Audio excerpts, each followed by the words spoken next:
আমার মাদ্রাসা হচ্ছে কোরআন দরসের জায়গা। সুতরাং যখনই সুযোগ পাবেন বাচ্চাদের কোরআন তেলাওয়াতের জন্য বসিয়ে দিবেন, যেখানে কোরআন তেলাওয়াত করা হয় প্রতি মুহূর্তে লক্ষ লক্ষ রহমতের ফেরেশতা অবতীর্ণ হয়। আল্লাহর রাসূল এক সাহাবী ছিল হযরত উসাইদ বিন হুদাইর রাদিয়াল্লাহু তাআলা। উসাইদ বিন হুদাইর তিনি একদিন রাতে বসে বসে সূরাতুল বাকারা পড়াচ্ছে, তেলাওয়াত করছেন। পাশে একটা গাধা ছিল, গাধা, সহিহ বুখারীর হাদিস। উনি যখন কোরআন তেলাওয়াত করে গাধাটা লাফায়। পাশে একটা বাচ্চা ছিল, উনি কোরআন তেলাওয়াত বন্ধ করে দেয়, গাধা লাফালাফি বন্ধ করে দেয়। আবার কোরআন তেলাওয়াত শুরু করে, গাধা লাফায়। কোরআন তেলাওয়াত বন্ধ করে, লাফালাফি বন্ধ করে। আবার কোরআন তেলাওয়াত শুরু করে, একবার নয় তিনবার, গাধা লাফায়। ভয়ে তিনি কোরআন বন্ধ করেন, কারণ গাধাটা যদি এভাবে লাফায়, ওনার একটা বাচ্চা ছিল, বাচ্চাটা মানে ইয়া মুহাদ্দিসের ছেলে, মুহাদ্দিস, আমার বাচ্চাটা মারা যাবে, এই ভয়ে তিনি কোরআন তেলাওয়াত বন্ধ করে দেন। ওইদিকে মদিনাতুত তাইবা, মদিনা শরীফের মসজিদের মধ্যে তাহাজ্জুদের আজান হয়ে যায়। আমাদের বাংলাদেশের মধ্যে এসব এলাকায় ফজরে যেরকম আজান হয়, মক্কাতুল মুকাররমে, মদিনাতুল মুনাওয়ারার মধ্যে আল্লাহর ঘরের মধ্যে আজান দেয়া হয় কিসের জন্য? তাহাজ্জুদের জামাত হয় ওখানে। আজান যখন দিল, হযরত উসাইদ বিন হুদাইর কোরআন বন্ধ করে মসজিদে নববীতে চলে গেলেন, গিয়ে আল্লাহর রাসূলের সাথে নামাজ পড়লেন। নামাজের পরে বলছি, ইয়া রাসূলুল্লাহ, আমার একটা প্রশ্ন আছে, হুজুর আমি কি একটু প্রশ্ন করতে পারি? নবী বললেন, বলো, প্রশ্ন করো।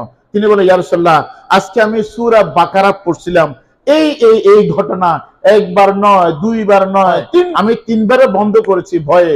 নবী বললেন, উসাইদ, তুমি তো ভুল করেছো, তুমি কোরআন তেলাওয়াত করতে থাকতে গাধাটা কি করে দেখা যেত ওরি। তুমি কি দেখেছো?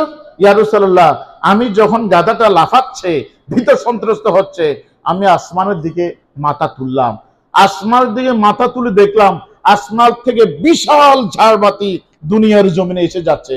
ঝাড়বাতি চিনেন? আপনাদের বড় বড় যে মানে যারা হাইফাই বাড়িঘর আছে, ওদের ড্রয়িং রুমের মধ্যে বড় বড় কতগুলো মানে কি বড় বাতি দেওয়া হয়, ঝাড়বাতি, মানে সুইচ দেওয়ার সাথে সাথে অনেক মানে কি সুন্দর হয়ে যায় রুমটা, এটাকে ঝাড়বাতি বলে। আমি দেখছি আসমান থেকে বিশাল এক ঝাড়বাতি নামছে। নবী বলছেন, উসাইদ, এটা ঝাড়বাতি নয়। উসাইদ, আল্লাহর গুণ তোমার কণ্ঠের মধ্যে এমন ধ্বনি দিয়েছে, এমন আকর্ষণ দিয়েছে, তোমার কোরআনের তিলাওয়াত শোনার জন্য আসমান থেকে লক্ষ লক্ষ রহমতের ফেরেশতা দুনিয়ার জমিনে এসেছিল, যেন কোন তোমার কোরআন তেলাওয়াত শুনতে পারে। আল্লাহু আকবার। উসাইদ, তুমি ভুল করেছো, তুমি পড়তে থাকতে। আর ওই দিন ফজরের নামাজের সময় যারা মসজিদে নববীতে এসেছে, তারা দেখতো দুনিয়ার মধ্যে ফেরেশতাদেরকে দেখতো, ও ফেরেশতারা তোমরা কোথায় এসছো? তারা বলতো, আমরা দুনিয়াতে আসছি। কেন আসছি? আমরা আসছি মদিনাতুত তাইবার মধ্যে নবীজির একজন পাগল রয়েছে, উসাইদ বিন হুদাইর। উসাইদ বিন হুদাইর যেখানে কোরআন তেলাওয়াত করা হয়, ওনার কণ্ঠ এত সুন্দর ছিল, পাগলের মতো আমরা আসমান থেকে নিচে চলে আসি। হায় আফসোস, তুমি তো ভুল করছো। এইভাবে কোরআন তেলাওয়াত করতে থাকতে রহমতের ফেরেশতা আসতো, আর মদিনার লোকেরা বলতো, ও তাহলে এটাই সত্যি, যেখানে কোরআন তেলাওয়াত করা হয় ওখানে রহমতের ফেরেশতা আসে। উসাইদের ঘরে যেরকম আসে, কালকে থেকে আমরা আমাদের বাচ্চাদেরকে, আমাদের বউ বাচ্চাদের লাগিয়ে দিব কোরআন তেলাওয়াতের জন্য, আমাদের ঘরে রহমতের ফেরেশতা। আল্লাহু আকবার। বেশি আলোচনা নয়, এখানে সমাপ্ত করছি। সুতরাং যেখানে কোরআন তেলাওয়াত করা হয়, রাসূলের দরুদ সালাম প্রেরণ করা হয়, অসংখ্য অজস্র রহমত বর্ষণ হয়। আর এই রহমত বর্ষণের কারণে আল্লাহ তাদের রিজিকের মধ্যে বরকত দান করেন। এই